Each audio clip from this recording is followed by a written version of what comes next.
मुर्शिदाबाद हिंसा को लेकर के राजा भैया ने बड़ा बयान दिया है। सीधे तौर पर राजा भैया ने ममता सरकार को घेरते हुए एक एक करके वार किया और उन्होंने कहा कि ये जो वक्फ बोर्ड का बहाना है वो केवल एक बहाना है, क्योंकि असली मकसद तो हिंदुओं को नुकसान पहुंचाना है, काफिरों को मिटाना है। दरअसल आपको बता दें कि जनसत्ता दल लोकतांत्रिक के राष्ट्रीय अध्यक्ष और यूपी स्थित कुंडा विधानसभा क्षेत्र से विधायक रघुराज प्रताप सिंह उर्फ राजा भैया ने पश्चिम बंगाल में वक्फ कानून के विरोध में हिंसा पर प्रतिक्रिया दी है।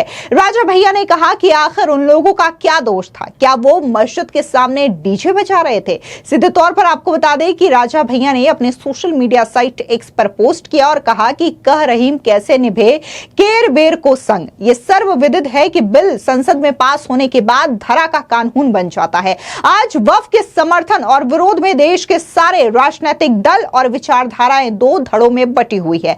पक्ष हो या फिर विपक्ष, इतना तो सभी मानेंगे कि पश्चिम बंगाल के मुर्शिदाबाद में जिन पिता पुत्र की निर्मम हत्या कर दी गई, उसके घर दुकान जलाए गए, लूटी गई, इतना ही नहीं जिन असंख्य हिंदुओं को औरतों बच्चों की जान और अस्मिता बचाने के लिए अपना घर गांव छोड़ करके पलायन करना पड़ा, उनका वक्फ संशोधन बिल से कोई लेना देना नहीं है। बिल के पास होने से उनकी कोई भूमिका नहीं है। उनको तो यह भी पता नहीं होगा कि आखिर ये वक्फ बिल क्या बला है। उन्होंने लिखा कि संसद से लेकर के सड़कों तक आए दिन संविधान लहराने वालों को भी याद रखना चाहिए कि संविधान शिल्पी बाबा साहेब के संविधान में वक्फ नाम का शब्द कभी नहीं था, ना ही उनकी परिकल्पना में इसका औचित्य औचित्य था। हत्या, लूटपाट और बर्बरता काफिरों के साथ हो रही है। मारने से पहले किसी की जाति नहीं पूछी जा रही। सबसे बड़ी विडंबना तो यह है कि पिछड़ों और दलितों के तथाकथित स्वयंभू नेताओं भी इस पर मुंह खोलने की हिम्मत तक नहीं कर पा रहे हैं।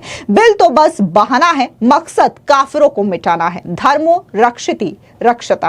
आपको बता दें कि जिस तरीके से राजा भैया ने यह बयान दिया है, सीधे तौर पर न सिर्फ उन्होंने ममता सरकार को घेरा, बल्कि यहां पर कांग्रेस पार्टी पर भी जोरदार तरीके से निशाना साधा, साथ ही अखिलेश यादव पर भी निशाना साधा। वो अखिलेश यादव जो कि पीडीए के तहत ये कहते हैं कि कैसे वो दलितों और जो ओबीसी कैटेगरीज हैं, अल्पसंख्यक हैं, उनका ख्याल रखते हैं या फिर उनकी बात रखते हैं। वहीं दूसरी ओर संविधान का नाम लेकर के राहुल गांधी पर भी निशाना साधने का काम किया, क्योंकि राहुल गांधी अक्सर अपनी जेब में संविधान की प्रतियां लहराते हुए तो नजर आते हैं, लेकिन अभी तक उन्होंने इस पूरे मामले में किसी भी तरीके की टिप्पणी नहीं की है। तो वहीं दूसरी ओर केंद्रीय मंत्री गिरिराज सिंह की बात करें तो गिरिराज सिंह ने सीधे तौर पर ममता बनर्जी पर हमला बोलते हुए यह कहा कि ममता बनर्जी अपना राजधर्म नहीं निभा पाई हैं। सुनिए गिरिराज सिंह का ये बयान। अपने राजधर्म का पालन नहीं किए। ममता बनर्जी अपने राजधर्म का पालन नहीं किया और उनके संरक्षण में हिंसा हो रहा है, हिंसा हो रहा था, हत्याओं का दौर जारी। मुसलमानों से मिल रही है सर, इमाम लोगों के साथ बातचीत कर रही है, हिंदुओं के घर नहीं जा रही है सर, क्योंकि उनको लगता है बांटो और राज करो और देश के सारे लोग इसीलिए वोट बैंक ही केवल मुसलमानों को समझा है और नरेंद्र मोदी उनके खुशहाली के लिए वक्फ बोर्ड का परिवर्तन करे। इसके अलावा वीएचपी के नेता विनोद बंसल ने पश्चिम बंगाल के हालात को लेकर के ममता बनर्जी पर जोरदार हमला बोला। उन्होंने कहा कि हिंसक जानवरों को प्रमोट करना और जो हिंदू पीड़ित है उनके बारे में मौन रहना क्या एक राज्य की मुख्यमंत्री को शोभा देता है। सुनिए विश्व हिंदू परिषद के नेता विनोद बंसल का ये बयान। क्योंकि मैंने अपनी ट्वीट में बड़ा स्पष्ट तौर पर ममता जी से पूछा है कि पिछले एक सप्ताह से बंगाल जल रहा है और बांग्लादेश से सटा हुआ मुर्शिदाबाद को जैसे मुर्दाघर बनता जा रहा है, हिंदुओं का मुर्दाघर। और जिस तरह से 500 से अधिक परिवार वहां से पलायन को मजबूर हुए, शरणार्थी शिविरों में जी रहे हैं, वहां की चिंता नहीं है ममता जी को। ममता जी को ये चिंता नहीं है कि आखिरकार कैसे कैसे 2-2, 3-3 दिन के बच्चों को माएं अपनी गोदी में बिठा करके और नदी के रास्ते से नाव से वो अपनी जान बचा के भाग रही हैं। आप देखिए, एक 9 महीने की गर्भवती है, वो उसके ऊपर न नीचे जमीन है न ऊपर छत है। आप सोचिए तो किस तरह से अपना जीवन यापन कर रही होगी। लेकिन ममता वहां नहीं जाती है। ममता की ममता जागती है सिर्फ जिहादियों के लिए, अतिवादियों के लिए। ये जो उलेमा और मौलवी और मुअज्जिम जितने भी आ रहे हैं, वो क्या उनके उलेमा नहीं है क्या? जो हिंसक हैं, हिंसक जानवरों को प्रमोट करना और जो पीड़ित हिंदू हैं उनके बारे में निर्दयता पूर्वक मौन रहना क्या एक राज्य के मुख्यमंत्री को शोभा देता है? मैं पूछना चाहता हूं कि क्या वो मुअज्जिम और मौलवी और इमाम जो बुलाए हैं उन्होंने, क्या ममता जी उनसे पूछेंगी? ये पूछने का साहस कर पाएंगी कि आखिरकार ये हिंसा बंगाल के अंदर आप लोगों ने क्यों करी? क्या वो हिंसा के लिए वो जिम्मेदार हैं कि नहीं है? क्या उनको वहीं कोई अरेस्ट नहीं किया जाएगा? मैं कहना चाहता हूँ आखिरकार ये जो ममता जी जो बंगाल को बांग्लादेश बनाने की जो जिहादिस्तान बनाने की जो कुत्सित प्रयास, वहाँ अभी जो एक रिपोर्ट आज और आई है कि भाई बांग्लादेश के जो आतंकी संगठन है वो भी उसमें इंटरफियर करके और वो वहाँ के लोगों को इंस्टिगेट कर रहे हैं। इसके अलावा आपको बता दें कि उत्तर प्रदेश सरकार में मंत्री दानिश आजाद अंसारी का बयान भी सामने आया। उन्होंने साफ तौर से ममता बनर्जी पर निशाना साधते हुए कहा कि ममता बनर्जी को उत्तर प्रदेश के मुख्यमंत्री योगी आदित्यनाथ से सीखना चाहिए कि आखिर शासन कैसे संभाला जाता है। सुनिए दानिश आजाद अंसारी का यह बयान।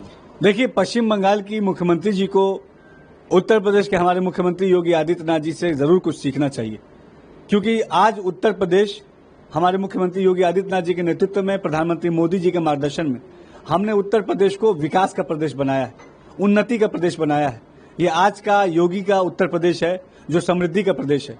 ये आज के योगी का उत्तर प्रदेश है जो भाईचारे का प्रदेश है। ये आज के योगी जी का उत्तर प्रदेश है जो अपराध मुक्त प्रदेश है। ये आज का जो उत्तर प्रदेश है योगी जी का, ये भयमुक्त प्रदेश है। लेकिन इसके उलट आप देखिए पश्चिम बंगाल में किस तरीके से अराजकता आम बात हो गई है, किस तरीके से वहां आए दिन दंगे हो रहे हैं, प्रायोजित दंगे हो रहे हैं। इसके पीछे पश्चिम बंगाल की सरकार का संरक्षण है। किस तरीके से वहां की मुख्यमंत्री जी पूरी तरीके से लॉ एंड ऑर्डर को मेंटेन करने में फेल साबित हुई हैं। तो कतई इस तरीके की बातें पश्चिम बंगाल के मुख्यमंत्री जी को शोभा नहीं देती हैं। सही मायनों में उनको अगर कंपैरिजन करना है तो योगी सरकार के विकास का उनको कंपैरिजन करना चाहिए, जिसमें वो बहुत पीछे हैं, बहुत पीछे हैं। या पीछे क्या कहिए, पश्चिम बंगाल पूरी तरीके से विकास के सारे मानकों में पूरी तरीके से फेल साबित हुई है और योगी सरकार विकास के मानकों में फर्स्ट डिवीजन पास हुई है। दरअसल आपको बता दें कि केंद्र सरकार ने वक्फ बिल पास किया, उसके बाद पश्चिम बंगाल के मुर्शिदाबाद में प्रदर्शन हुए। ये हिंसक प्रदर्शन दंगों में तब्दील हो गए, जिनसे राज्य की राजनीति गर्मा गई। तमाम आरोप प्रत्यारोप का सिलसिला इस बीच जारी है। आपको बता दें कि वक्फ कानून के विरोध में पश्चिम बंगाल के मुर्शिदाबाद, नॉर्थ 24 परगना, हुगली और मालदा जिलों में हिंसक विरोध प्रदर्शन देखने को मिले। गाड़ियां चलाई गई, दुकानें, घरों को तोड़फोड़ कर दिया गया। इतना ही नहीं, वहां पर कई सारे परिवारों को पलायन करना पड़ा। इस बात की नौबत आ गई। इस हिंसा में 3 लोगों की मौत हुई, 15 पुलिसकर्मी घायल हुए, 300 से ज्यादा लोगों को गिरफ्तार किया गया और केंद्र सरकार ने हिंसाग्रस्त इलाकों में 1600 जवान तैनात किए हैं। इनमें से 300 बीएसएफ के जवान हैं। इधर मुर्शिदाबाद हिंसा में पिता पुत्र की हत्या कर दी गई थी।